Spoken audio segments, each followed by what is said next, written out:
Olá para você que acompanha a programação, nós estamos iniciando o podcast da Assistec Agrícola. Eu sou o Paulo Santos, jornalista aqui da TV Sucesso no Campo. Está com a gente aqui também participando do podcast de hoje, Alessandro Faustino, seja bem-vindo, ele que é sócio proprietário da Assistec Agrícola. PC, valeu, obrigado aí por estar nos acompanhando aí. Eu quero agradecer a você aí que está assistindo mais um podcast da Assistec Agrícola, que está se iniciando hoje, né? Onde vamos trazer aqui coisas novas, né? Trazendo pessoas sempre aqui para trazer informações e tecnologias para levar informações direto a você do campo. Tá aí. E quem está participando, o entrevistado de hoje aqui do podcast é o Juliano Cássio, que é engenheiro agrônomo. Seja bem-vindo, Juliano, a mais essa edição do podcast aqui da Assistec Agrícola. Boa tarde, Paulo Santos. Boa tarde, pessoal que acompanha o nosso podcast. É uma satisfação muito grande estar aqui com vocês e pode ter certeza que o nosso bate-papo vai ser bastante produtivo. Juliano, para a gente iniciar aqui o nosso bate-papo, eu gostaria que você se apresentasse aqui. Quem é o Juliano, né? Há quanto tempo você está já na estrada da agronomia? Quais as áreas que você atua aqui no Sudoeste Goiano? Sim, Paulo. Meu contato com a agricultura, né, com a área da agronomia, começou desde 2003. Eu comecei como assistente de pesquisa de herbicidas aqui na cidade de Rio Verde até 2006. Em 2006 eu trabalhei no departamento, né, técnico de mercado, tudo pela Syngenta. E em 2008 eu comecei a fazer os trabalhos fui efetivado como assistente de pesquisa de milho e soja, né, pela Syngenta Seeds, onde a gente começou a fazer os primeiros trabalhos com milho tolerante à lagarta, né, esse primeiro evento de biotecnologia. Nós conduzíamos os experimentos no formato stewardship, né, com toda a segurança e biossegurança, tinha um protocolo tudo para a gente estar conduzindo esses trabalhos. Em 2011, eu passei a trabalhar só mesmo com a cultura da soja dentro da Syngenta, né? E até 2016. 2016 eu fui efetivado, né, como pesquisador de inseticidas dentro da estrutura da Syngenta. Então, toda o meu histórico profissional foi dentro dessa companhia. E em 2022, eu tive uma passagem pelo GAPS até 2024.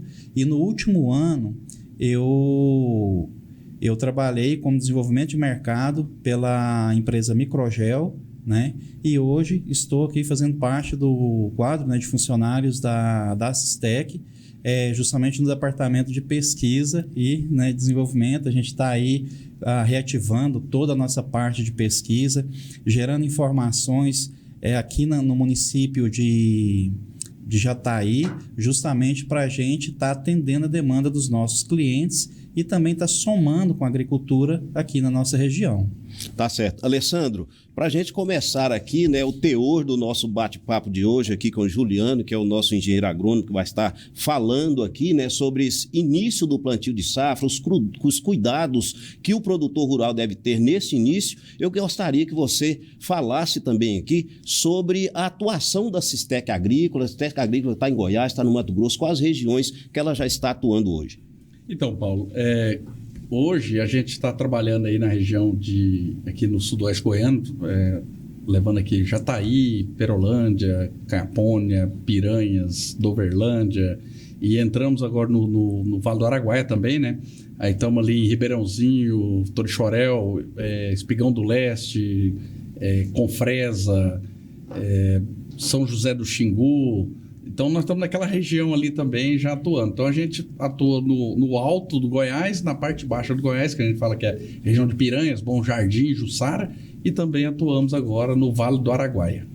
E aí, em cada região também, você tem aí as pessoas que trabalham junto, né? Os sócios, as pessoas, os agrônomos, por exemplo, como o Juliano, que vai atuar em cada área específica dessa. Sim, Jataí nós temos o Glauber, né? Que é o nosso sócio que fica aqui em Jataí. Piranhas, nós temos o Denner, que é o sócio da Assistec Agrícola também, que comanda a regional de Piranhas, né, que a gente fala que é o Goiás Baixo, né? E no Mato Grosso nós temos o Matheus, que é o nosso sócio da parte do Mato Grosso, do Vale do Araguaia, né? Então o Matheus é responsável pelaquela região lá do Vale do Araguaia.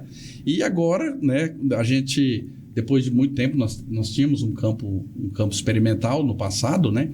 E agora a gente trouxe o Juliano aí como uma ferramenta, uma pessoa que tem um know-how já maior na parte de pesquisa, onde ele será um parceiro dessa parte do campo de pesquisa. Não sendo somente, igual ele falou assim, como um funcionário, não. O Juliano ele vai fazer parte do campo experimental, sendo um parceiro da nosso campo de pesquisa que nós estamos aí reativando. Tá aí. E o nosso assunto de hoje, nosso tema, né, é os cuidados que o produtor deve ter, né, na condução aí do início desse plantio de safra da soja 2025-2026. Juliano, quais são os principais cuidados aí que o produtor rural deve ter na fase inicial da implantação da lavoura? Sim, Paulo.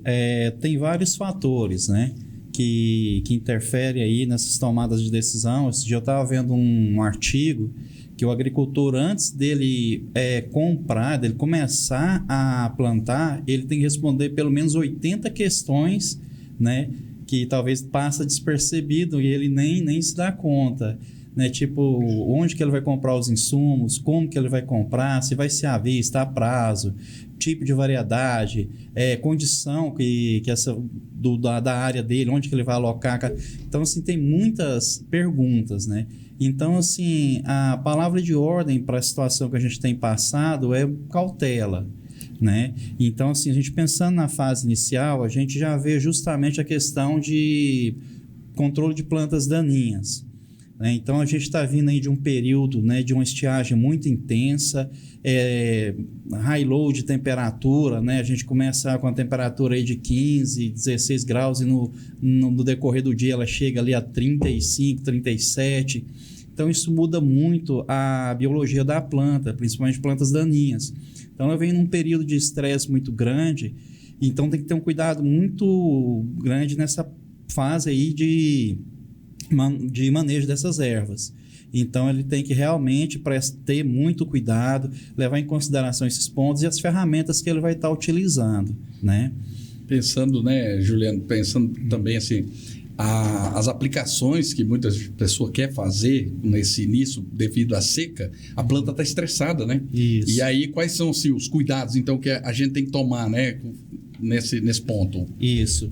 Um ponto bastante interessante é que quando a planta está nesse sistema de estresse que a gente fala, ela está com todo o seu sistema de defesa armado. Então, para você ter uma eficiência no controle, vai ser muito, muito complicado. O ideal é que a gente espere pelo menos que a umidade, tanto do solo quanto a do ar, dê uma melhorada, né? Ela tem que ter uma certa umidade dependendo do produto que vai usar. Lembrando que a planta ela precisa aí de uma chuva em torno aí de 40 milímetros, ela demora até 72 horas, em torno de 72 horas, para sair do seu estado de estresse. Então, assim, isso é um ponto bastante interessante e o que a gente tem que ver é que, se de tudo tiver como esperar essa situação, é o ideal. Mas, né, a gente falando de mundo ideal, né, sempre é cada vez mais desafiador. Uhum. Então, assim, talvez canalizar as aplicações para o período mais fresco. Então, alguns produtos, por exemplo, produtos de contato, direcionados ali para a primeira hora do dia, né? A gente viu alguns agricultores já fazendo aplicações ali por volta das 4, 6 da manhã, aproveitando, né, uma condição um pouco melhor, visto que o tipo de produto que ele vai estar usando. Porque quando a gente trabalha com um produto que é inibidor de protóxi, eu preciso de luminosidade. Sim. Então eu tenho que aproveitar a luminosidade, mas também tenho que aproveitar o ambiente, o clima, temperatura mais fresca, né? Então, aí começando um horário desse, umas 4 horas da manhã, às 6 horas eu já tenho luminosidade e aproveitei uma aplicação bem feita. É o ponto que o Juliano colocou aí, que a gente tem que tomar cuidado. E outro ponto também, que o Juliano também pode falar muito bem aqui, é a respeito do cuidado que o cara tem que ter também nesse plantio do pó, né? Né? A gente cuida das ervas daninhas, né? A gente cuida das ervas daninhas, o melhor momento de aplicação é o melhor produto, né? Porque a gente tem que saber que tem produtos que não vai ter ação nenhuma realmente com o clima seco. Mas tem produtos que, mesmo com o clima seco, eu consigo travar a planta, eu não consigo matar ela. A gente observou isso a campo. Eu mato se ela for pequenininha. Se for pequenininha e eu aplicar o produto de madrugada, eu consigo matar muita. Vai ter uma eficiência. Vai ter uma eficiência. Mas a maioria não mata, né? Então, o que eu tenho que fazer? Eu tenho que fazer algo para travar aquela planta, para quando vir a chuva, aí, como ele falou, 40 milímetros, aí, cara, levar 72 horas. E tem pessoas que chove, o produtor chove, o cara já quer entrar plantando, né? E aí ainda eu tenho...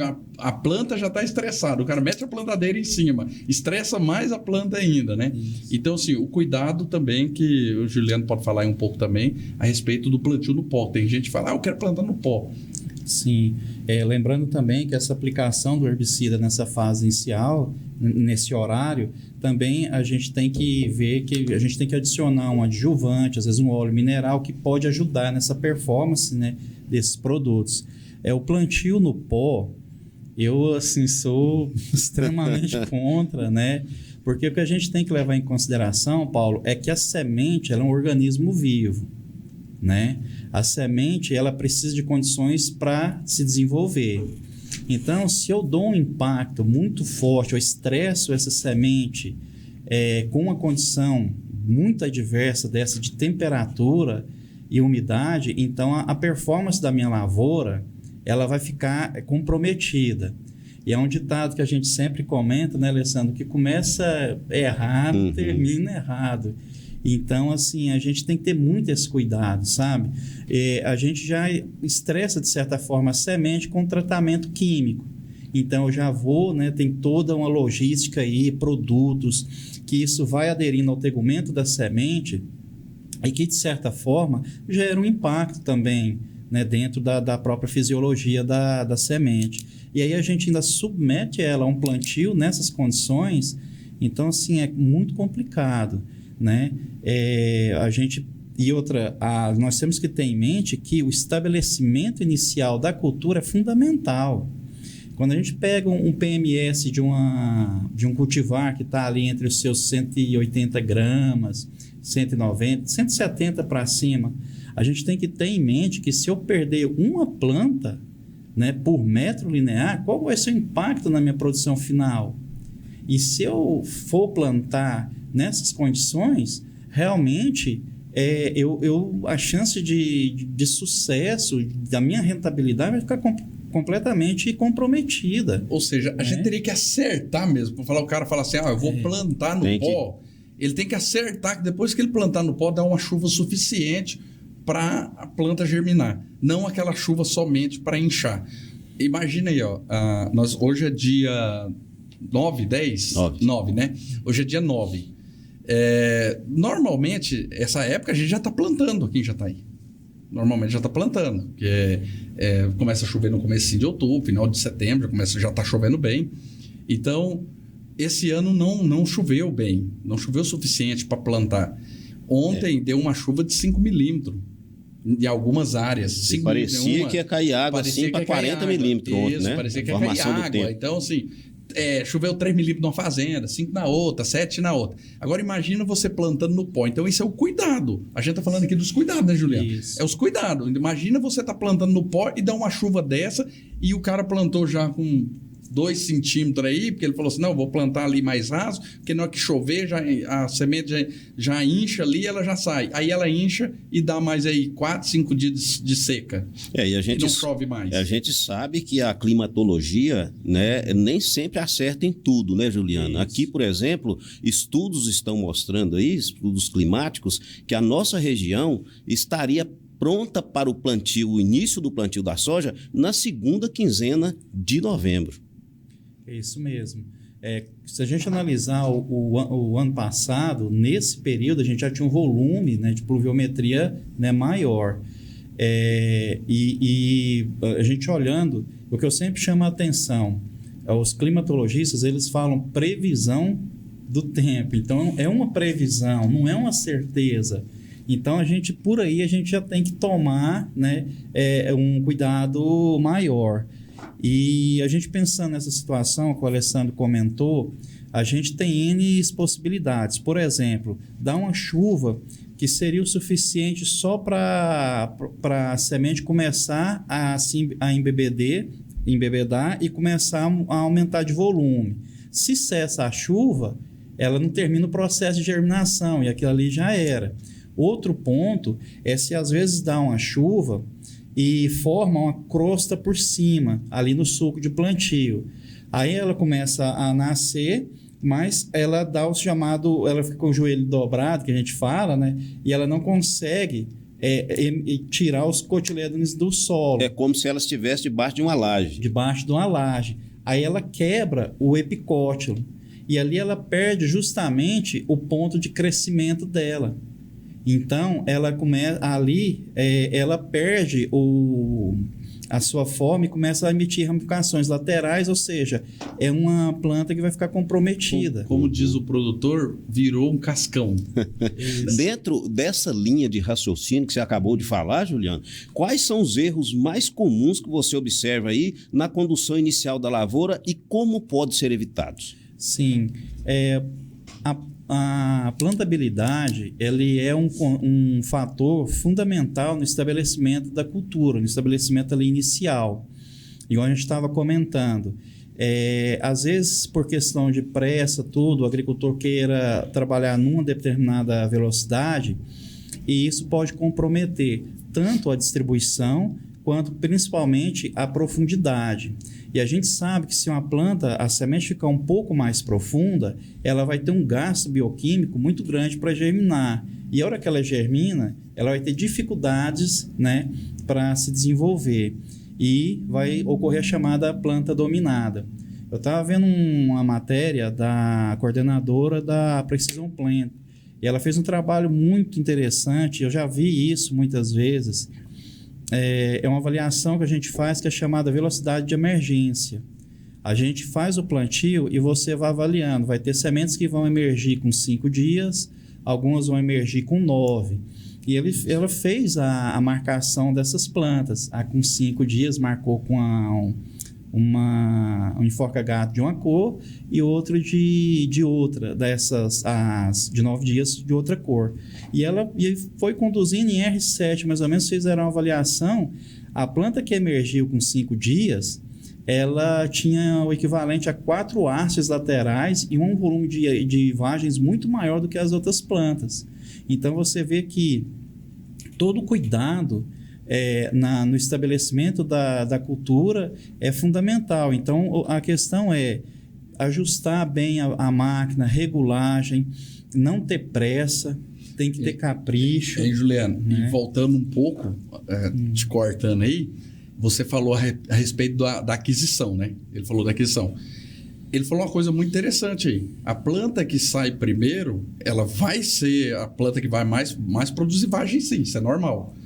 Então, o que eu tenho que fazer? Buscar semente com maior vigor. Isso. Tá? São poucas sementeiras no Brasil que vende semente com vigor e não germinação. Por quê? Porque a nossa legislação, infelizmente, é uma legislação, eu vou falar para você assim, para mim é arcaica. Né? Porque se a gente olhar lá, a legislação é 85% de germinação. Então, não importa vigor, é germinação. Então, se a empresa te vendeu uma semente e deu 85% de germinação, ela está tranquila. Só que eu posso ter uma semente com 85%, como já aconteceu várias vezes, de eu ter semente com 90%, 95% de germinação, mas ela ter 60%, 70% de vigor. Então, eu preciso ter sementes vigorosas.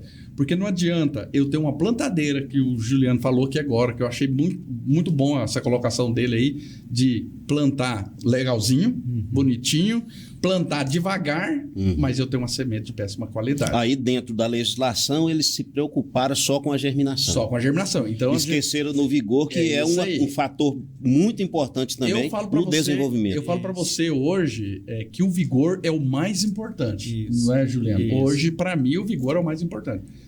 Esse é um ponto bastante interessante, porque a gente vê muito essa temática, né? Essas duas vertentes, vigor, germinação. Não, germinação está acima de 90 e tal, mas e o vigor? Porque o que interessa não é o que necessariamente vai nascer, mas é o que vai permanecer. Exatamente. Eu estou pensando no meu stand inicial, no estabelecimento da minha cultura. Aí você olha lá de uma lavoura, ela germinou quase que 100%, tá lá perfeito. Mas aí ela não tem corpo de desenvolvimento. Ela Isso. está lá uma plantinha meio xoxa, Isso. fraquinha, e aí... E pensando justamente nas questões das adversidades climáticas, a gente sabe que o solo, em determinados momentos, chega a 55 graus. Então, se eu tenho uma planta com vigor baixo, ela vai sofrer muito mais o chamado sintoma de escaldadura. Porque o solo vai aquecer e vai danificar ali o hipocótilo ali, onde ele está encostando com o solo. Então, isso aí é um problema, né, que a gente vê muito. E muitas pessoas podem confundir achando que é dumping off, podem achar que é risotônia, e na maioria das vezes não é. Realmente a temperatura alta demais, ela vai, estrangula a planta ali, a temperatura, e a planta morre. Ela morre. Algumas pessoas até confundem com ataques de praga, lagarta-rosca, próprio elasmo. Então, assim, porque sempre associa, né, a baixa de stand a esses fatores. Doenças e ataques de praga. Mas... E você falou agora, Juliano, sobre o solo e exatamente o que eu quero te perguntar, né? De que forma a análise de solo contribui para uma boa arrancada da lavoura? Nossa, pergunta muito pertinente. Eu costumo dizer o seguinte: o solo é o nosso principal patrimônio. É no solo onde eu ganho produtividade. Porque do solo para cima eu só deixo de perder, Paulo. De que forma? Eu deixo de perder por causa de um ataque de praga, eu aplico inseticida. Um fungicida, por doenças, eu aplico lá o fungicida e controlo. Mas é o solo que vai determinar, né, o meu ganho efetivo de produtividade. Então tem que levar considerações bastante relevantes. Você falou da análise de solo. Eu falaria 3 fatores principais. As características físicas, químicas e principalmente biológicas. Por quê? Eu tenho um trabalho que foi realizado em que quando a gente retira o solo de cerrado e vem com a atividade de agricultura, depois de 5 anos fizeram análise nesse solo. Né? Então foram nas áreas de galeria de cerrado normal, quantificaram a biomassa em miligramas de carbono, deu 420 miligramas. Quando foi na área de sucessão milho e soja, ele já caiu para 120 e poucos. E quando foi para na área de fruticultura, cultura permanente, quando foi para a área de sucessão milho e soja, já caiu para 113 miligramas. Ou seja, em 5 anos a gente pode perder até 75% da atividade microbiológica. E a gente sabe que é a vida no solo que vai fazer com que esses nutrientes ficam disponíveis para a planta. Então, o cuidado que a gente tem que ter teores de matéria orgânica, o uso de produtos biológicos, né? Os repositores, os produtos, os inoculantes, para poder melhorar essa microbiota do solo. O uso também de variedades também de plantas, né? Mix de plantas de cobertura, isso ajuda muito o que o Juliano está falando aí, não somente tentar só os biológicos, né? Porque se eu tentar só os biológicos, eles a quantidade que a gente está colocando é pouca. Mas Sim. Quando eu começo a mudar também, fazer rotação de cultura, que o erro que eu vejo que o produtor brasileiro muitas vezes faz é a sucessão.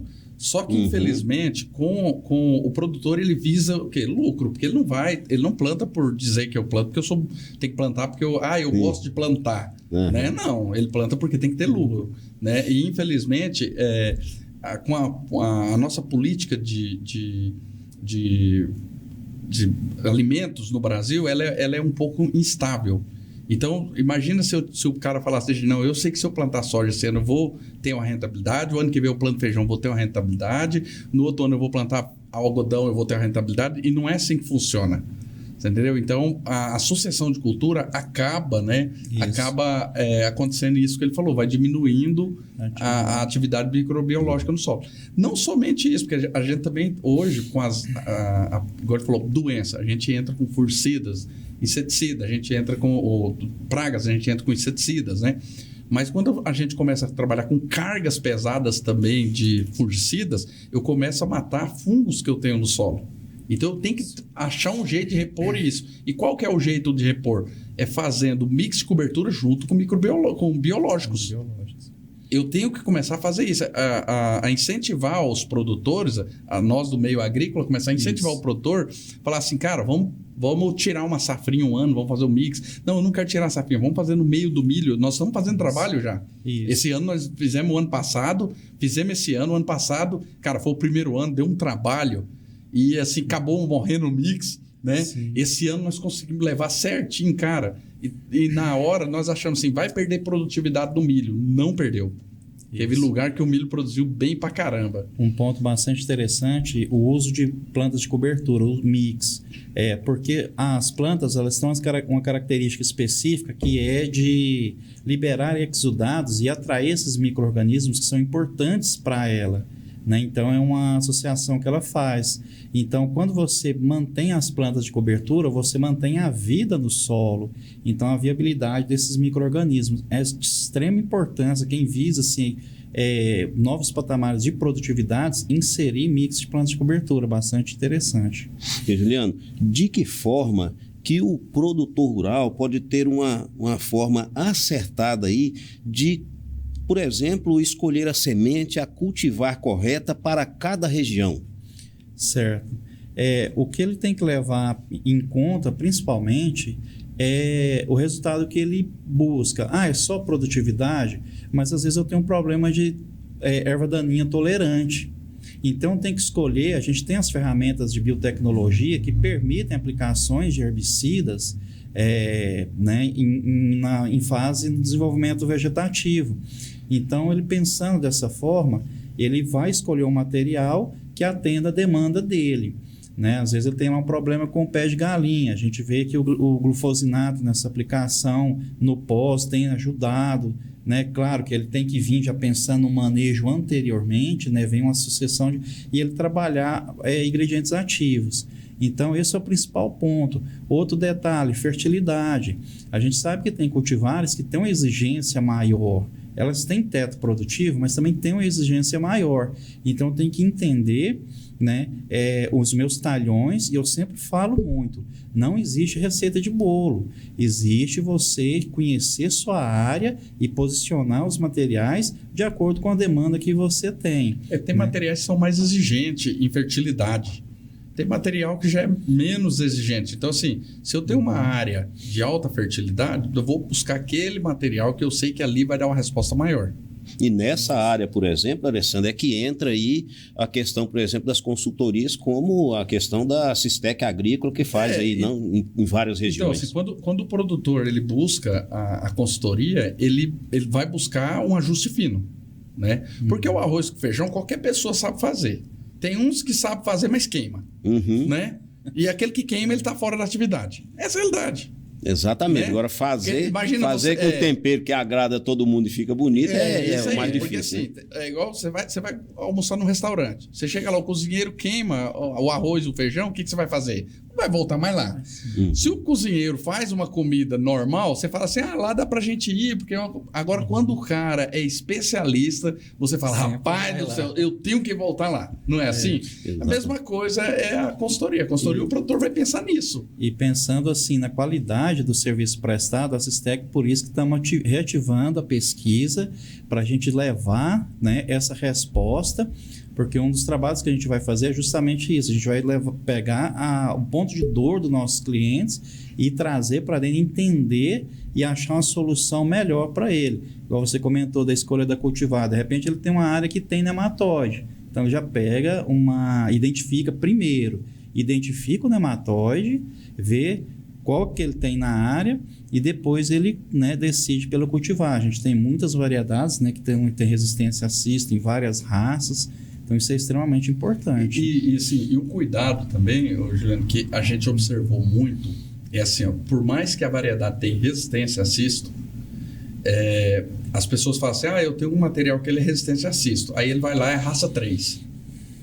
E moderadamente resistente a 6... 9, 14 mais. Moderadamente. Quando ela é moderadamente, significa que ele vai multiplicar.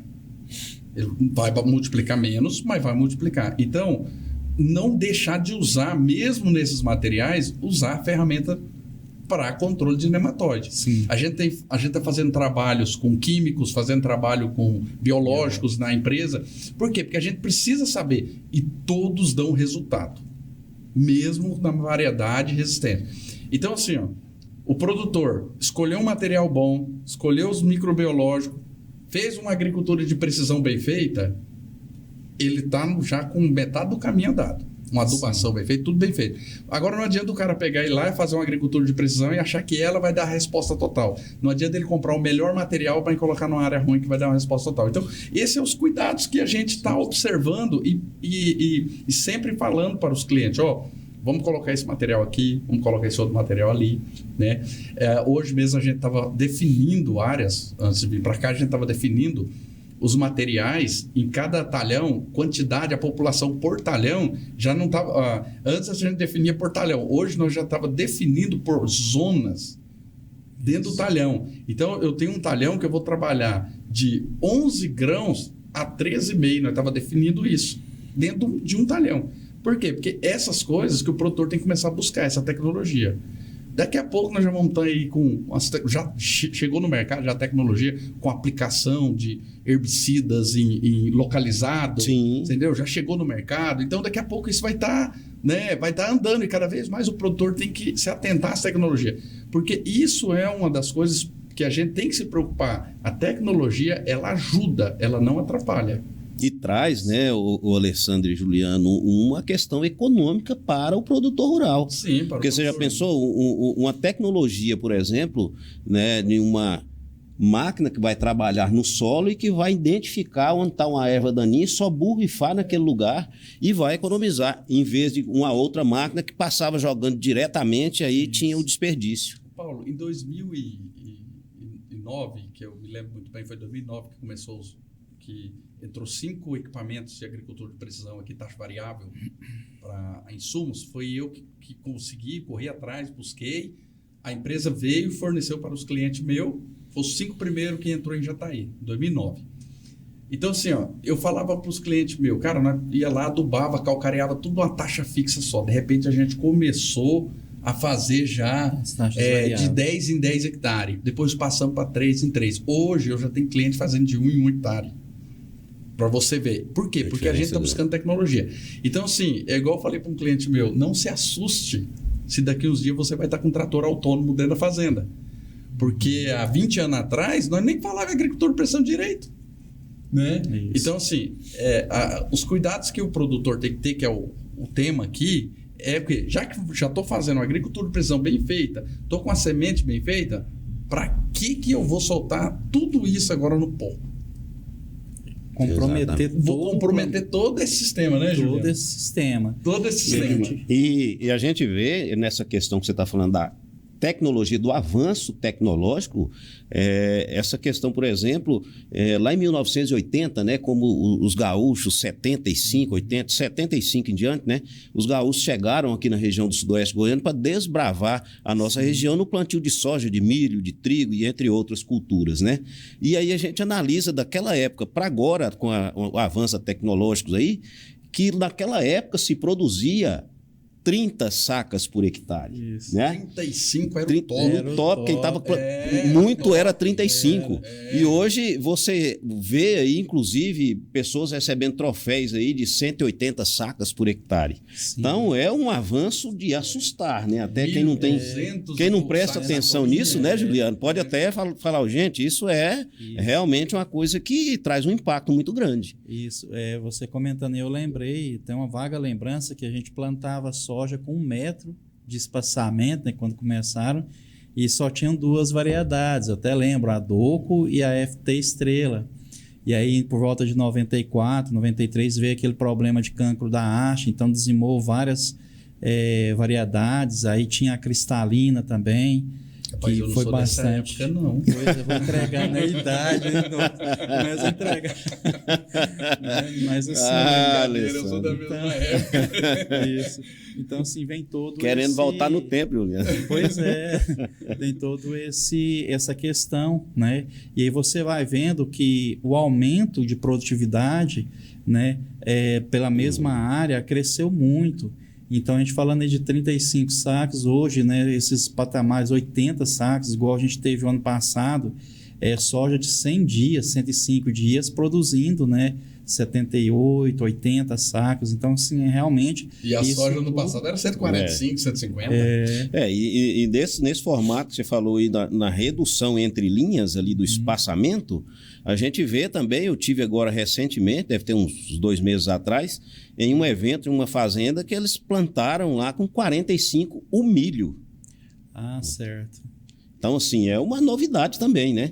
Essa questão de espaçamento. O espaçamento, ele começou, Paulo, ele começou aí em 98, por aí, 98, 99, começou-se a reduzir o espaçamento, tanto do milho e da soja.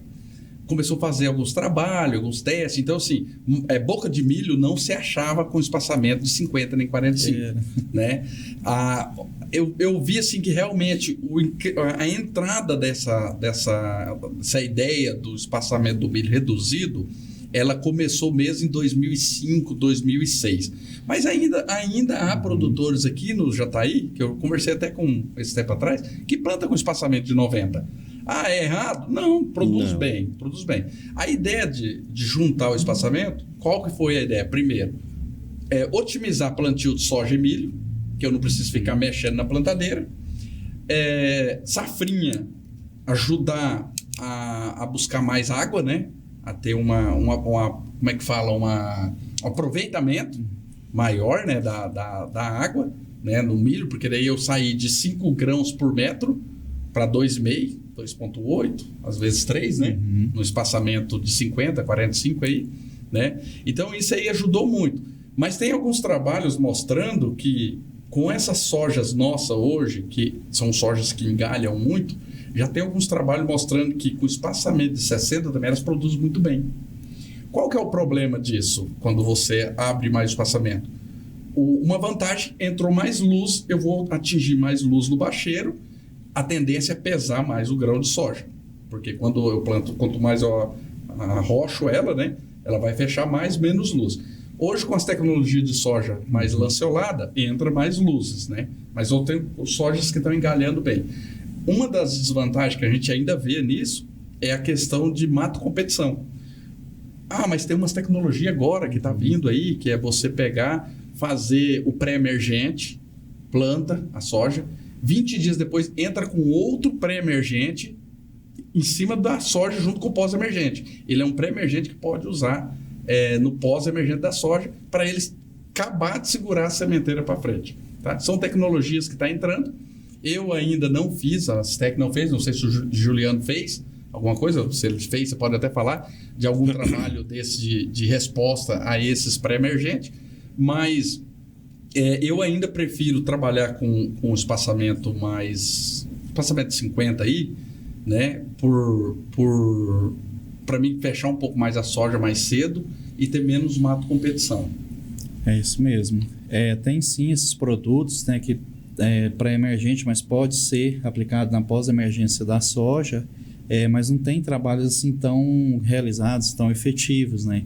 E isso é bastante relativo porque esses produtos levam em consideração a textura de solo, teor de matéria orgânica e principalmente... os cuidados que o produtor volta de novo, o cuidado que o produtor tem que ter nesse início aí de plantio. Isso. Juliano, vamos falar um pouquinho aqui da adubação de solo, né? O que o produtor deve observar quanto à adubação de base e correção de solo nessa fase inicial? Certo. O trabalho de correção de solo, né, ele já é um trabalho que tem que ser feito um pouco antes, e aí ele define a questão da aplicação do fertilizante. Algumas pessoas, o ponto crucial é pensar no sistema de plantio. Quando a gente fala em sistema, eu tenho que ver quais são as culturas que eu vou conduzir na minha área, milho e soja. Então, a partir daí, eu vou definir, né, todo o meu planejamento de adubação e fertilidade de solo. Vai ser a lanço, vai ser o fósforo, vai vir na linha, como que vai ser todo esse delineamento. Lembrando que a gente tem que analisar que a aplicação desses corretivos, né, no caso calcário, e os níveis de fertilidade, no plantio direto, a gente não tem o hábito de revolver, né, a palha, tudo. Então, assim, é ver justamente como que ele vai fazer, né, Alessandro, dentro da área dele, levando em consideração, por exemplo, tem palhada, não tem, como que eu vou colocar esse fertilizante, na onde que eu preciso, de que forma que eu vou fazer, né, Tem alguns trabalhos que a gente fez, ô Paulo, que foi muito interessante. O que a gente realizou? Ao invés de eu jogar o calcário depois que eu colhi o milho safrinha, que é aquele período agora de julho a setembro, eu joguei o calcário em fevereiro. Eu vim colhendo a soja, plantando o milho e jogando o calcário e plantando o milho em cima. O resultado é fantástico. Eu até brinco com os clientes meus. Quando a prática, lá, a parte do operacional, ele começa a ultrapassar a técnica, a produtividade ela vai estabilizar. Né? Então, o que seria o ideal para nós aqui no Jataí? Era você vir colhendo a soja, jogando o calcário e plantando milho safrinha. Você vai ter uma reação mais rápida, porque está chovendo. Tem umidade, né? O milho vai responder e a sua soja vai responder. Então, assim, teve uma área de um cliente nosso que nós fizemos até um máximo, né? Nós chegamos assim a um ponto bem interessante, porque teve um pedaço que a gente calcariou e subsolou e plantou o milho safrinha. Essa área passou de 20 sacos de milho. Entendeu? Já de resposta no primeiro ano. Na outra área, ele deu quase 15, onde eu não subsolei. Você entendeu? Então, assim, você vê a resposta que deu em relação à área que a gente calcariou antes. Eu calcariei antes, plantei a soja. E essa área eu calcariei depois da soja. Eu colhi bem o milho e colhi bem a soja do ano seguinte. Mais do que a outra área que eu tinha calcariado a soja antes. Aí você fala, mas a outra área que você calcariou, a soja respondeu? Naquele ano não respondeu, colheu igual a outra área. Por quê? Porque a minha área ela já estava boa de calcário, não estava ruim. Tá? O que a gente está fazendo agora, as nossas áreas aqui, nós estamos mantendo um sistema. Que o Juliano falou aí, do cuidado da soja e do milho, para ver se vai jogar lã, se não vai, se vai jogar na base, se vai jogar o adubo da soja, do milho na soja, se vai jogar o adubo da soja no milho, entendeu? Então, tudo isso a gente vem fazendo esses trabalhos. Para nós chegamos a uma conclusão em um cliente nosso, que o melhor resultado foi jogar todo o adubo do milho, o adubo não, todo o fósforo do milho, na soja e jogar no milho apenas o potássio e o nitrogênio. A gente obteve mais resultado em produtividade no milho e maior produtividade também na soja. Aí vai depender se vai ser na base ou a lanço. Tem que ver se o solo da pessoa comporta adubação a lanço. Se comportar, prega o pau. Não, esse solo seu aqui ele não tem fósforo suficiente no solo para comportar uma adubação a lanço. Então, vamos pôr na base. E na área de atuação aí da Cisteca Agrícola, né, em várias regiões de lavouras de todos os tipos, quais são as ervas daninhas que têm preocupado mais os produtores rurais? Na nossa região, que é o extremo sudoeste goiano, e também lá onde você atua, que é no Mato Grosso, né? Eu vou falar rapidinho aqui para o Juliano falar o que ele pensa também. Hoje, de norte a sul da nossa região aqui, vamos colocar aqui, do sudoeste goiano até o nortão do Mato Grosso, o principal é pé de galinha. Tem vassourinha de botão, tem buva, tem amargoso? Tem, não estou falando que não tem. Mas hoje o principal é pé de galinha.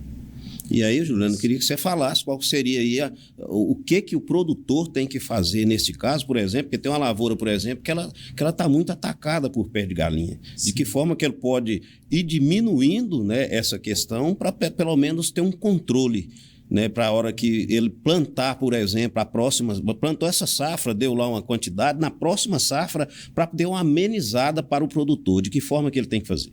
Sim. O pé de galinha, ele é uma erva daninha que se tornou muito problemática porque ele teve as chamadas resistências cruzadas, tanto aos inibidores de ALE, e então assim, isso tá bem complexo. O primeiro ponto que a gente tem que falar, né, manejar essa erva daninha. A gente pensando em sistema de produção, eu já tenho que pensar em manejar ela na soja, para o milho, do milho para a soja. Então, todo o meu ciclo, essa erva daninha ela tem que estar no meu radar. E o que a gente tem visto, geralmente, são as aplicações sequenciais, né? Aplicações com misturas de ativo e rotacionando ativos para ir manejando essa erva daninha. Tem muitos trabalhos realizados. Um deles é quando você passa a máquina colhendo na colhedora de soja, a fita dela já dá uma lesão na torceira ali e você já entra fazendo um dessecante, já é um impacto que você causa ali, né? Já inicia seu processo de manejo. Nas áreas, eu vou ter safrinha ou não vou, então eu faço um manejo outonal, manejo ali, né? na entre-safra. Quando eu vou entrar no cultivo da soja, quando começa a chover, o interessante é esperar que essa planta ela saia do seu estágio de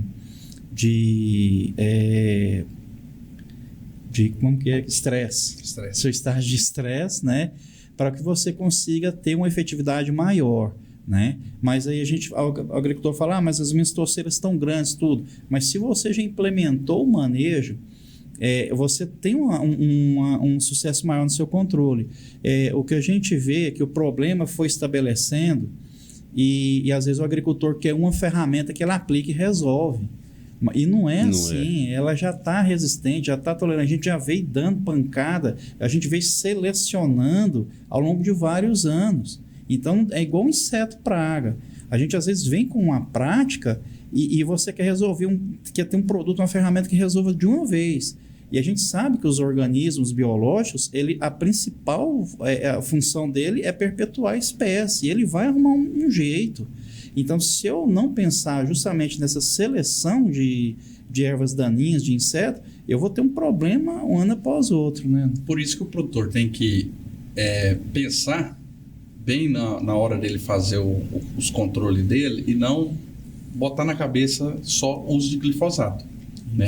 As indústrias já vêm há muitos anos aí, 2014, quando nós começamos o nosso trabalho de teste de campo experimental, na época era Monsanto, a própria Monsanto veio trazendo para nós misturas. Vamos colocar glifosato mais flumioxazina, vamos colocar glifosato mais 2,4-D, vamos colocar glifosato mais cletodin. Então, eles trouxeram para nós na época, até a gente chegou a fazer alguns trabalhos no campo experimental, mostrando a eficiência quando você mistura esses produtos.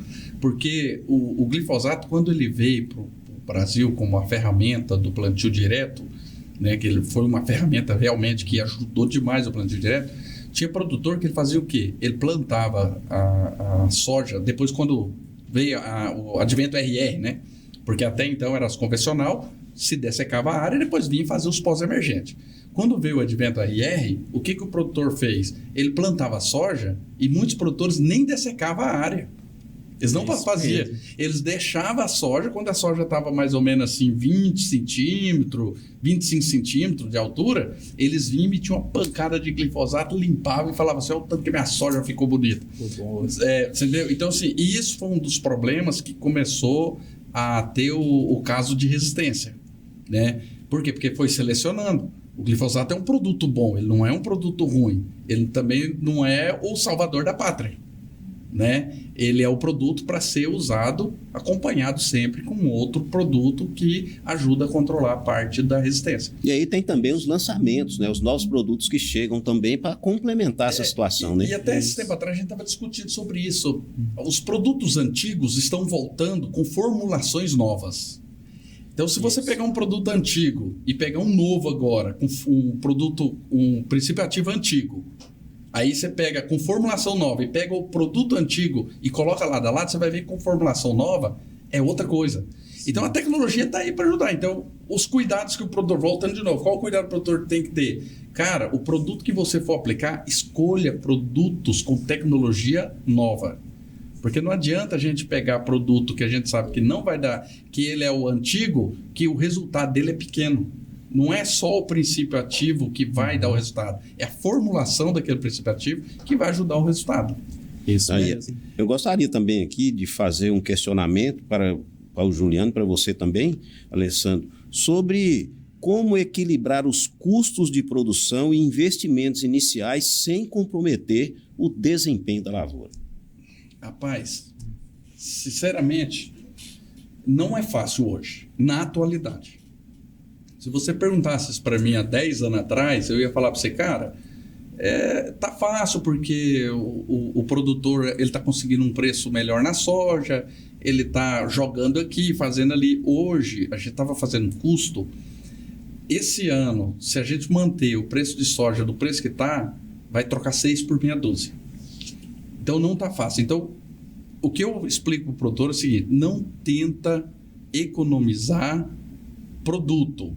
Use produtos de qualidade. Sim. Eu até brinco assim que a economia é o princípio da porcaria.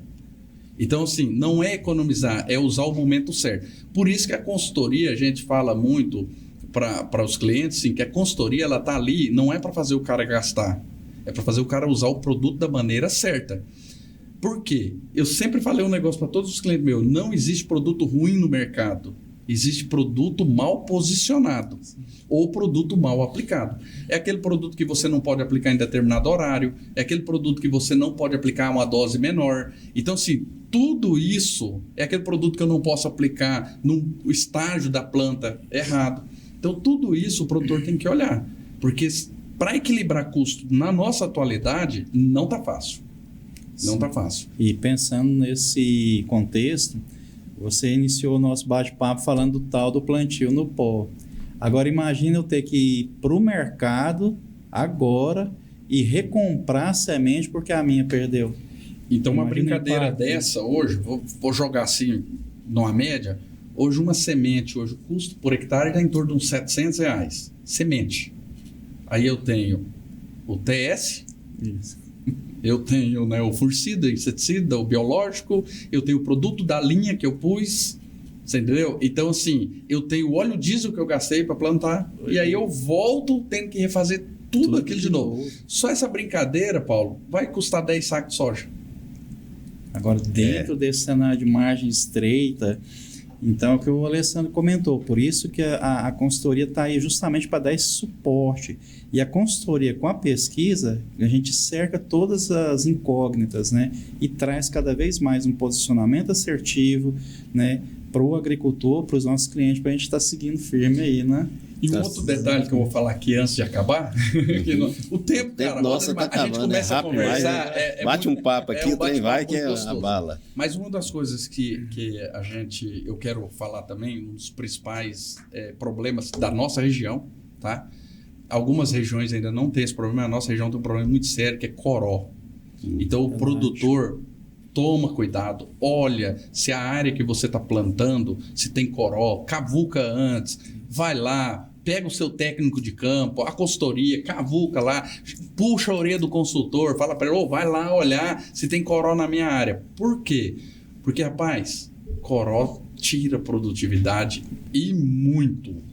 Ele tira muita produtividade. Porque eu sabendo se tem, mesmo que eu não fiz um TS para controlar o coró, eu posso colocar na linha um produto. Hoje nós temos fungos, né? Fungos fantásticos que controla. Nós temos produtos químicos também que não agride a bactéria que eu estou usando, porque antigamente a gente tinha um produto que ele era muito bom para coró. Só que quando eu colocava ele no tanque, eu matava as bactérias da soja. Aí você fala, pô, Alessandro, mas inseticida mata a bactéria? O que mata a bactéria não é bactericida?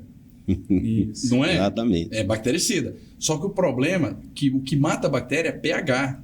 Isso. Também, não é só o bactericida. pH. Baixei pH abaixo de 4, minhas bactérias vão para o pau. E esse produto trazia o pH para 3, 3,5, 2,5 em alguns casos. Então, assim, você entendeu? Então, hoje nós temos produtos, por isso que eu falei, tecnologia. Nós temos produtos bons no mercado com custos bons, que é tecnologia. Que eu não vou matar minhas bactérias, não vou interferir e vou ter o controle do coró. Então, esse é um dos cuidados também que o produtor tem que ter. Pragas, milho tá pequeno lá, olha se não tem lagarta, porque a lagarta do cartucho, na hora que eu mato o milho, ela desce, entra no solo e fica quietinha ali no solo. Quando a soja nasce, ela vem e corta a soja. Você entendeu? Então, assim, todo esse cuidado, é esse cuidado que a gente tem que ter. É um bom monitoramento, vistoriando tudo E como o Juliano falou aqui agora, com a pesquisa junto, nós vamos trazer ainda mais resultados, mais informações para o cliente. Porque o que a gente tem visto é que a gente está vivendo o tempo da chamada agricultura de processos. Então, eu não posso ter uma ação isolada de outra. Então, tem que pensar no meu sistema e estar conduzindo as minhas ações dentro da minha realidade, né? Então, Juliano, para a gente fazer aqui, né, nossa finalização, suas considerações finais, gostaria que você falasse e deixasse uma orientação, né, para os produtores rurais que estão iniciando o plantio, né, desta safra para garantir uma boa produtividade e o desenvolvimento da lavoura. Certo. Primeiro ponto é ver justamente a questão do manejo de plantas daninhas. Esperar o melhor momento, decidir por ferramentas certas, né? Ver o time das aplicações. Outro ponto, plantio.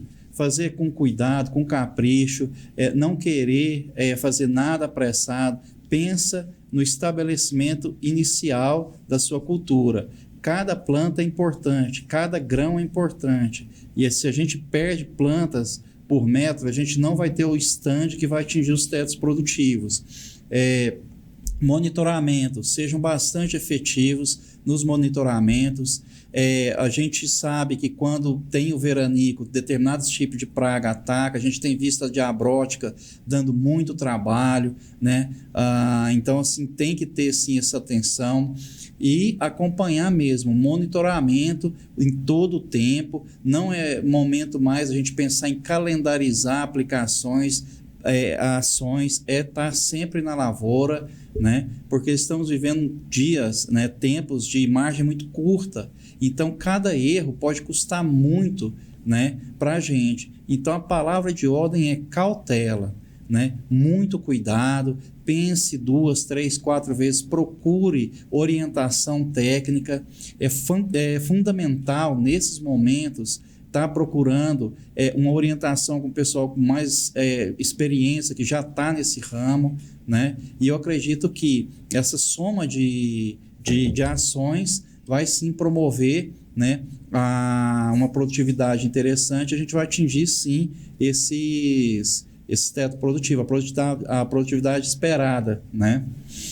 Vai, Alessandro, suas considerações. Rapaz, o Juliano falou tudo aquilo que eu estava pensando aqui. Mas o que ele falou aí, eu achei muito interessante, porque assim, o que eu falo para o produtor?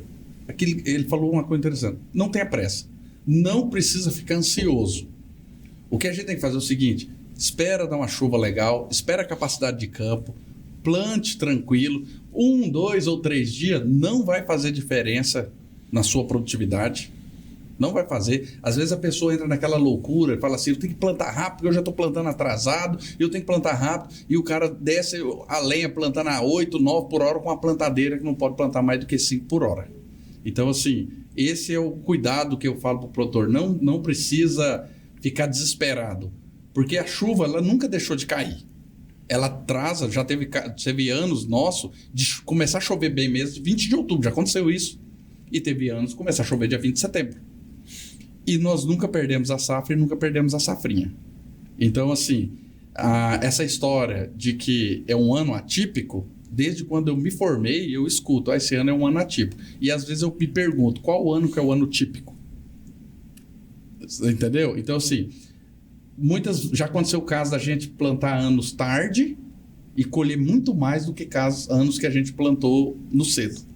Então, por isso que eu pergunto: qual que é o ano típico?